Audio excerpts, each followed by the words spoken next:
We are now only a few days away from the first F1 race in the United States for 2023 as Formula 1 moves from the streets of Baku in Azerbaijan straight to Florida for the Miami Grand Prix, which means that it's time for my preview and predictions. This is a series where I'll be previewing the upcoming Grand Prix, and at the end of the video I'll be giving out my predictions for the top 5 in the Grand Prix. If you enjoyed the video, please hit the like button and subscribe for more F1 content. The majority of viewers are not currently subscribed to the channel, and if you're one of those, I would greatly appreciate it if you just tap the little sub button. Now, let's get into the video.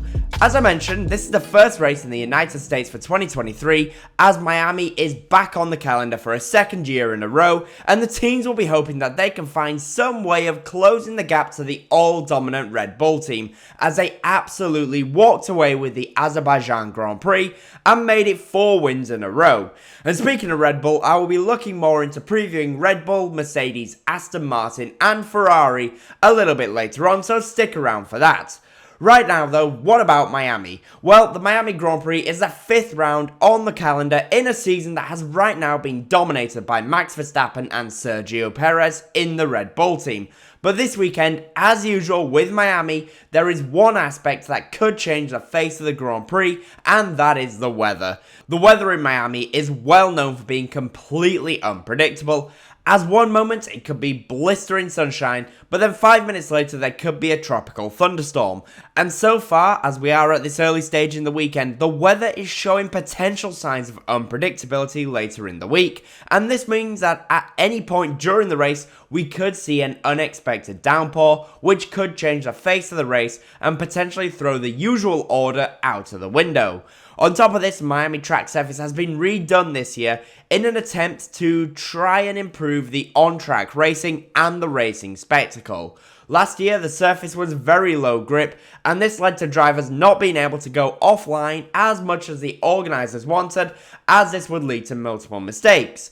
They are hoping that this resurfacing can help to increase the number of overtakes and opportunities for drivers to take slightly differing lines into some of the corners. The number of overtakes at last year's Miami Grand Prix then you would think was pretty low. However, there was actually 52 on-track overtakes, which is not actually too bad. It is certainly more than we saw at the 2023 Azerbaijan Grand Prix, for example. Although we did not actually see a lot of the overtakes in Miami last year, thanks to cameras always cutting away to celebrities. To try and help with overtaking, Miami features 3 DRS zones. The first DRS zone is on the run from turn 9 to turn 11, the second DRS zone is down the long straight into turn 17, and the final DRS zone is on the pit straight. If the organisers really want to try and increase the number of overtakes, then I feel they may just have to increase the length of 2 of the DRS zones, especially when you take into consideration that overtaking so far in 2023 has been significantly harder than it was last year in 2022, and potentially even harder than it was in 2020 and 2021. Alongside this, Pirelli will be taking the C2, C3 and C4 compound of tyres, which is exactly the same as they were taking last year. And last year there was a total of 25 pit stops, as there was a mixture of 1 and 2 stop strategies. Although that being said, the only reason why some teams opted to do a 2-stop last year was because of a late safety car after the incident between Pierre Gasly and Lando Norris. With this in mind, and especially after what we saw last time out in Baku, then I would be very surprised if we see anything other than a 1-stop in a straightforward race if the weather is to remain completely dry and we don't really see any safety cars, with the teams opting to use both the medium compound and the hard compound for the race, and the soft tyre will essentially be a qualifying tyre. If there is a late safety car, then I imagine that some teams will try and opt to put their drivers back onto medium compound of tyres, so expect the teams to be carrying either 2 fresh sets of mediums or just 1 set with 1 slightly used set of mediums in the Grand Prix. Last year, the pole position lap time was a 1:28.796 by Charles Leclerc in the Ferrari, and the fastest lap in the Grand Prix was a 1:31.361 by Max Verstappen in the Red Bull.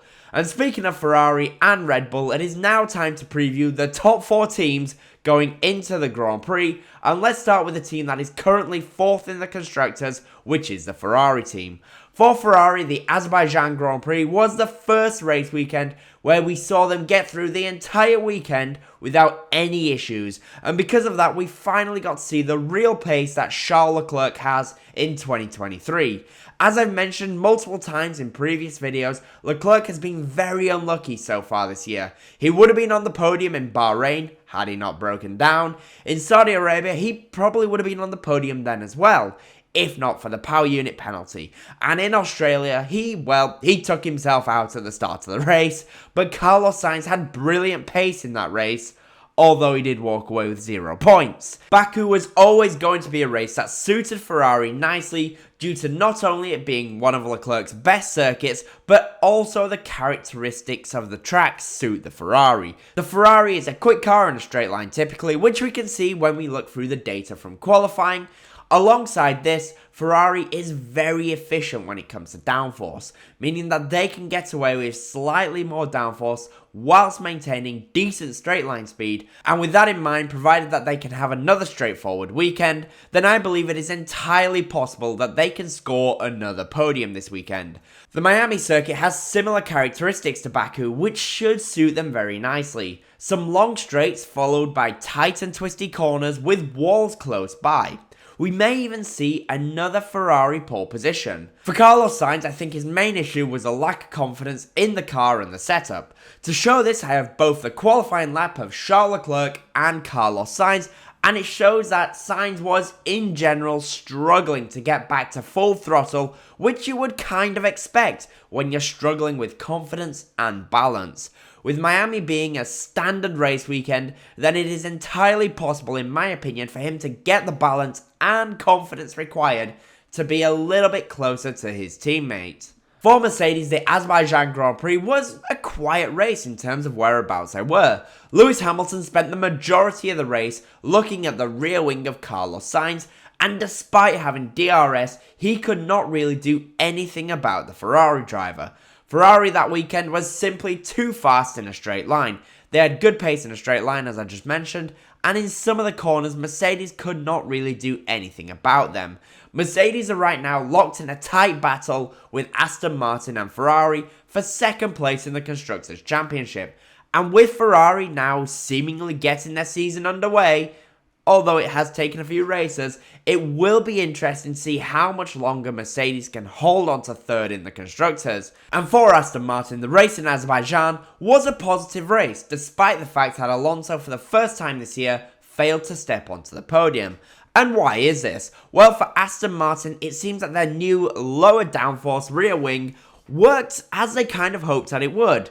Aston were still down on overall top speed, and we can see that in qualifying. However, it produced great downforce still, and that meant that actually on the exit of some of the corners, they were faster than Ferrari and Charles Leclerc in qualifying, and we can see that when comparing the qualifying lap of Alonso to Leclerc. With some of the tight and twisty sections of the Miami street circuit, if Aston Martin opt to use their rear wing again that they used in Baku, then we could see them potentially take the fight to at least one Ferrari car.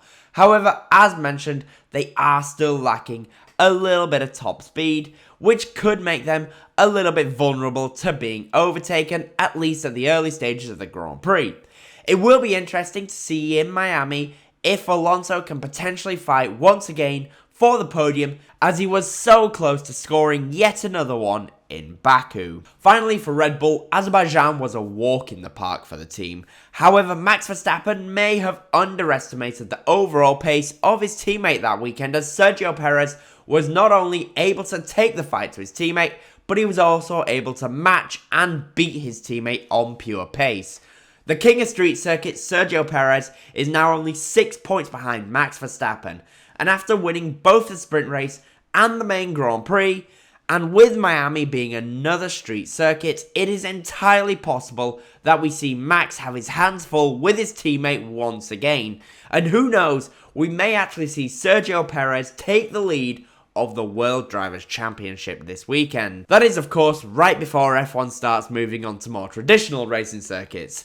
Miami, though, should be another walk in the park for the Red Bull team, but they are coming under increased competition from their rivals, as slowly but surely the likes of Ferrari, Aston Martin and Mercedes are getting a little bit closer. We may even see that the fight for pole position is once again not straightforward for the Red Bull team. So with that in mind, let's get to the very early predictions for the Miami Grand Prix. And I am going to change a couple of the predictions from usual. And for pole position, I am going to go for Charles Leclerc in the Ferrari. With the similar characteristics between Baku and Miami, I think it is very possible for Leclerc to grab pole position in the Ferrari. But what about the race? Well, in the race, I'm going to say that for the top 5, it will be in P5, Fernando Alonso. P4 will be Carlos Sainz in the Ferrari. P3 will be Charles Leclerc. P2 will be Max Verstappen. And Sergio Perez will win the Miami Grand Prix. The question is though, what do you guys think? In the comments down below, let me know. Do you think anyone can take the fight to Red Bull? And will Ferrari continue to build on the Azerbaijan Grand Prix? As always, let me know, and as always, comment, leave a like, and subscribe for more F1 content. Thank you all so much for watching.